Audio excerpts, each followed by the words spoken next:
Само трима, другите искате да рисувате. Има миска, 5, да, добре, ще бъде. А тези, които не искат, ще рисуват рисунок. Няма никакъв проблем, ще решавам с тези, които искат да научат. Така, химични уравнения, моменти, метали, натрийна основа, неутрализация, свойства, алкална група, ето вижте са. Химични свойства на алкалните елементи, ето това вижте. Вижте до сега каква е интересна реакция.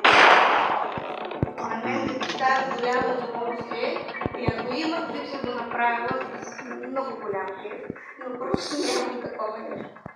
Не знам вие как сте, но аз много обичам такива шарпани реакции, които... Да, леко нашо, вижте сега. Имате един разтвор с фенол фтален, нали виждате? Защо? Защото вътре е старно. И вижте сега как.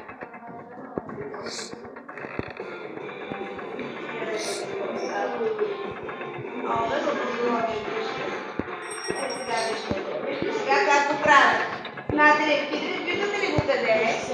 И тук фенолфтален. Една чашка вода, изсипва малко фенолфтален. В водата като го сипе е безцветно. Виждате ли, нищо не става. Така. Сега ще видите. Ето го. Вижте там. Само да ръсне и вижте. И става червено, защото става натриева основа. Основа страна. Харесва ли? Гледайте.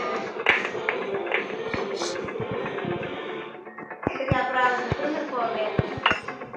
И тъй като е натрий, гори в жълт. Ако беше в жълт, ще я догори в друго. Миналия път забравих да ви покажа как горят. Вижте колко красиво горят техните съединения. Значи пламъкът е жълт, когато е натрий.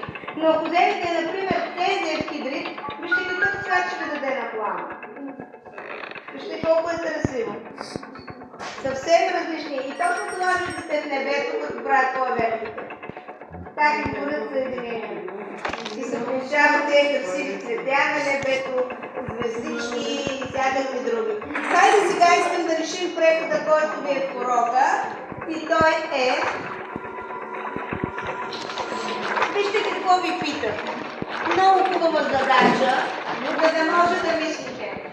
Дават ви натрий и натриев оксид, и натриев кърбонат. И ви казват да напишете всички възможни реакции, които знаете, от които с едно от тези да получите друго от тях. Аз сега ще ги напиша на дъската.